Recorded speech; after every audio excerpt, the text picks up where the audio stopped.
Erech, Eridu, Ur of the Chaldees, these were the first cities of the world. For here in Iraq, men first began to build and to create a settled way of life. Here were the very beginnings of civilization. The splendor of Babylon is gone, and with it the glories of Assyria. But when you look at the ancient walls of Babylon, with their wonderful animals carved in brick, which in a miraculous way have survived the centuries, you begin to understand the magnificence of Iraq's heritage. For to this place came a long line of conquerors: Persians, Parthians, Sasanians, the Greeks of Alexander the Great, and then the Arabs, marching to the inspiration of a voice heard in Mecca.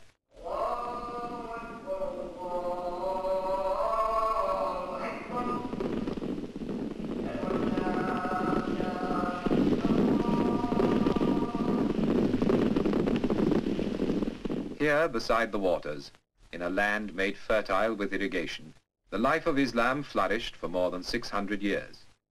It was a time of peace and learning, amid the gracious life of the Arabian Nights, when the lovely Scheherazade spun her tales before her king. Then, in our own Middle Ages, the Mongol hordes swept over this land in a tempest of destruction.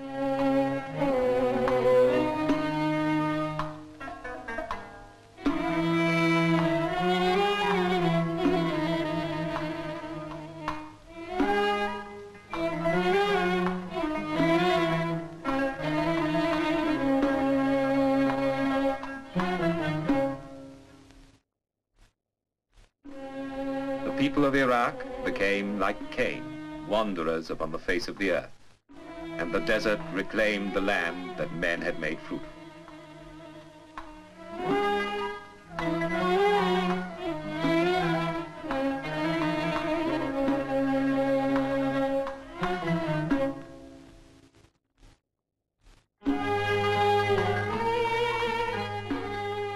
But in the dark ages that followed, the people of Iraq survived, sustained by the bond of a common religion, their faith in Islam.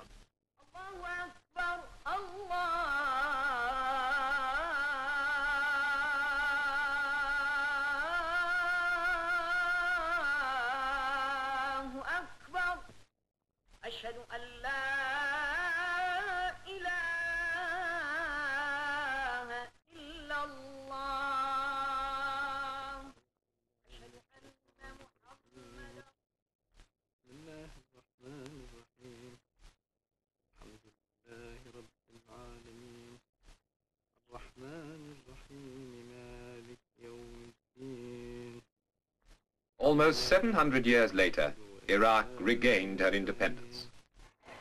In 1953, the young kingdom celebrated its first 21 years of existence, and the crowning of a young king, the direct descendant of the Prophet.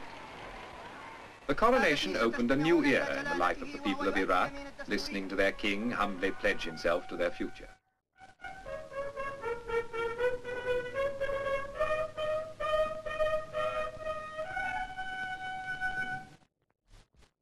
أقسم بالله أنني أحافظ على أحكام القانون الأساسي واستقلال البلاد والإخلاص للأمة والوطن.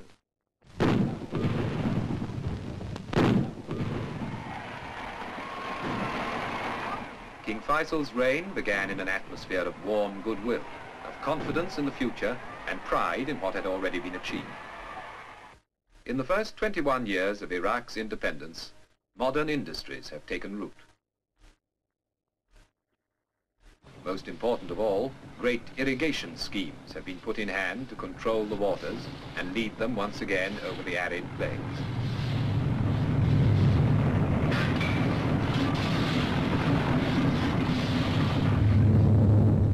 Iraq's other great natural wealth is oil, untapped until this century. But now her oil fields are being continuously developed, and the revenue from this new wealth is being used to create more wealth for the betterment of the country.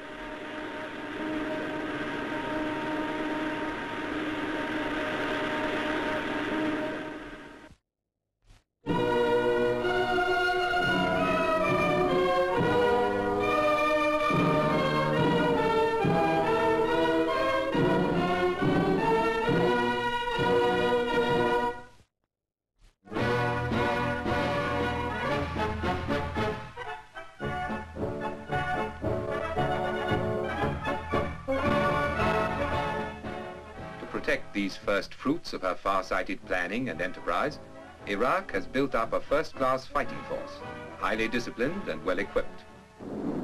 Water is flowing once more, flowing from the rivers back onto the land, making the desert green again.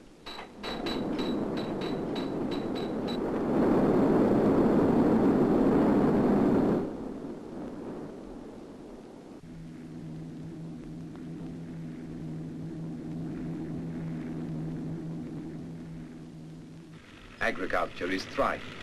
Modern machinery and new techniques promise new prosperity. The face of the land is changing. For Nebuchadnezzar, the eternal fires of Baba Goga, the burning fiery furnace of the Old Testament story, were evidence unread of the dark seas sleeping beneath his kingdom. Today, her revenues from oil are helping Iraq to lay the foundation for a new standard of well-being for all her people.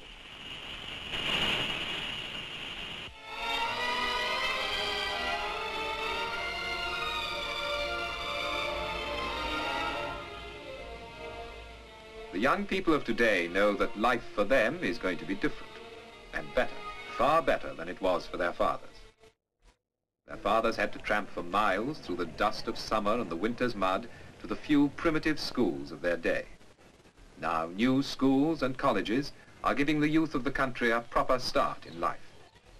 When you see these young girls in their Western clothes, so assured and confident, you're inclined to forget how surprised their mothers would have been at the idea of training for jobs their daughters take in their stride, jobs they thought that only men could and should do.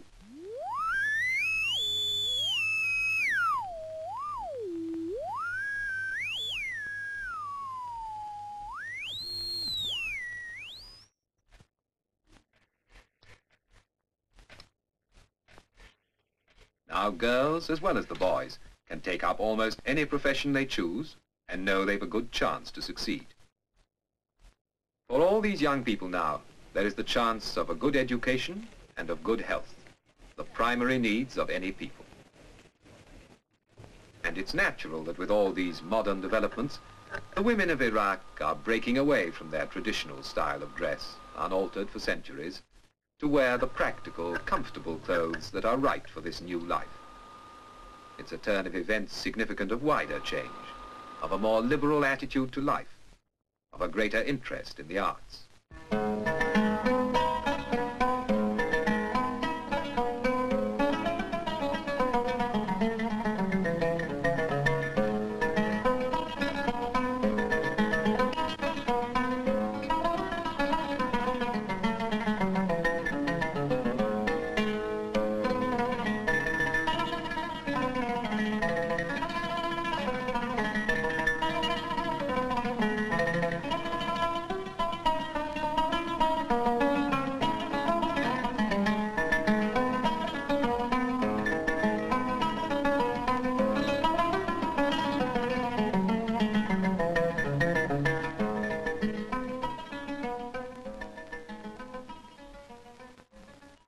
Ageless Iraq, a new country, but one that hasn't forgotten the glories of its history.